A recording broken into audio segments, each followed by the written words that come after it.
प्रिय भक्तजनों, आप सबका एक बार फिर से स्वागत है श्री गोरखनाथ चरित्र भाग 24 में। आज का विषय है साहतलाई में बाबा बालकनाथ के चमत्कार और कैसे बाबा बालकनाथ ने चमत्कार से रत्नो माई की 12 साल की रोटियां और लस्सी वापस लौटा दी और कैसे बर्बाद फसल बाबा बालकनाथ के चमत्कार से ठीक हो गई। तो संपूर्ण जानकारी के लिए कृपया वीडियो को अंतिम तक देखिएगा और जो नए दर्शक हमारे चैनल पर आए हैं कृपया चैनल को सब्सक्राइब कर लें ताकि आपको हमारे आने वाले वीडियो के नोटिफिकेशन मिलते रहें। तो प्रिय भक्तजनों, जैसा कि आप जानते हैं बाबा बालकनाथ जी का कलयुग में जन्म गुजरात के जूनागढ़ गांव के पंडित नारायण और लक्ष्मी के घर हुआ। बाबा बालकनाथ का ध्यान बचपन से ही भक्ति और पूजा पाठ में था और वो हमेशा अपने माँ बाप से घर छोड़कर संन्यास लेने की बात करते थे।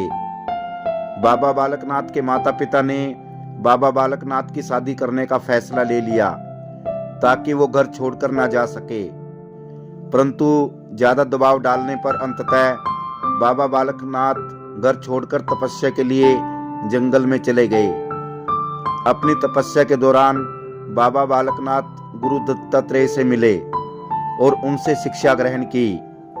तब गुरु दत्तात्रेय ने बाबा बालकनाथ पर जल छिड़ककर उनको अपना शिष्य बना लिया। गुरु दत्तात्रेय ने बाबा बालकनाथ को उपदेश दिया और उन्हें 4 धाम यात्रा के लिए जाने का निर्देश दिया। प्रिय भक्तजनों, बाबा बालकनाथ अपनी 4 धाम यात्रा के दौरान अंबाला शहर के पास टांगरी नदी के तट पर बनवाला में रुके थे। वहां अब उनका एक मंदिर बनाया गया है। उसके बाद बाबा बालकनाथ हिमाचल प्रदेश राज्य के साहतलाई पहुंचे और रत्नो माई से मिले। रत्नो माई का कोई पुत्र नहीं था। बाबा बालकनाथ को गुरु दत्तात्रेय की कृपा से अपने हर जन्म की बात याद थी। रत्नो माई को देखते ही वो समझ गए कि द्वापर युग में जब मैं तपस्वी महाकौल था तो रत्नो माई उस समय मुझे एक बूढ़ी महिला के रूप में मिली थी और भगवान शिव से कैलाश पर्वत पर माता पार्वती की मदद से मिलने में मेरी सहायता की थी, जिसके परिणाम स्वरूप मुझे कलयुग में हमेशा बालक या युवा बनने का वरदान मिला था।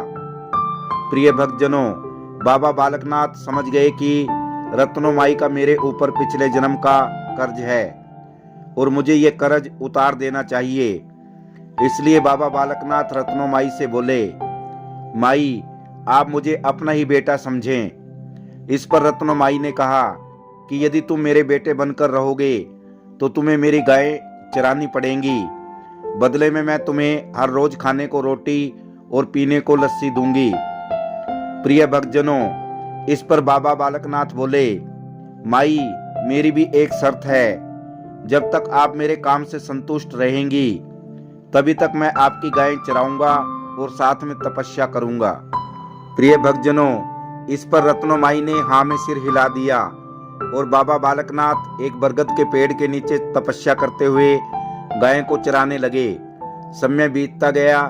इस प्रकार बाबा बालकनाथ को तपस्या करते और गायें चराते हुए 12 वर्ष बीत गए और प्रतिदिन रत्नो माई उनके लिए रोटी और लस्सी लाती रही। प्रिय भक्तजनों, 12वें वर्ष के अंत के करीब गांव के लोगों की शिकायत आने लगी कि बाबा बालकनाथ गायों का ध्यान नहीं रखते और गायों द्वारा उनकी फसलों को नुकसान पहुंचाया जा रहा है। रत्नो माई ने उन सब की बातों पर ध्यान नहीं दिया, परंतु एक दिन ग्राम प्रधान द्वारा उसकी फसलों के भारी नुकसान की शिकायत की गई। तब रत्नो माई गांव वालों और ग्राम प्रधान को साथ लेकर बाबा बालकनाथ के पास पहुंची और उनसे फसलों के नुकसान की शिकायत की। प्रिय भक्तजनों, इस पर बाबा बालकनाथ बोले, फसलें तो सब ठीक हैं और कोई नुकसान नहीं हुआ है। प्रिय भक्तजनों, जब ग्राम प्रधान गांव वालों, रत्नो माई और बाबा बालकनाथ को नुकसान किए हुए खेतों में लेकर गए, जब वे वहां पहुंचे तो उन्होंने देखा कि फसल चमत्कारिक ढंग से ठीक हो गई है बिना किसी नुकसान के। इस चमत्कार को देखकर सभी लोग बड़े हैरान हो गए। प्रिय भक्तजनों, रत्नो माई समझ गई कि यह सब बाबा बालकनाथ की तपस्या और सिद्धि की वजह से हुआ है। और रत्नो माई ने बाबा बालकनाथ से अपनी गलती की क्षमा मांगी, लेकिन तब तक बहुत देर हो चुकी थी। बाबा बालकनाथ ने रत्नो माई को बताया कि द्वापर युग का आपका मेरे ऊपर कर्ज था, वह मैंने आपकी गाय चराकर उतार दिया है और मैंने कोई नया कर्ज नहीं बनाया है। माई, आप जो हर रोज रोटी और लस्सी लेकर आती थी वो मैंने नहीं खाई। और प्रिय भक्तजनों, तब बाबा बालकनाथ ने अपना चिमटा पेड़ के तने पर फेंका और एक लकड़ी का टुकड़ा टूटकर नीचे गिर गया। लकड़ी के टूटते ही चपातियों का ढेर निकल आया। तब बाबा बालकनाथ बोले, लो माई, अब अपनी रोटी। और तभी बाबा बालकनाथ ने अपना चिमटा जमीन में मारा तो उसी क्षण उसी स्थान से छाछ का झरना फूट पड़ा।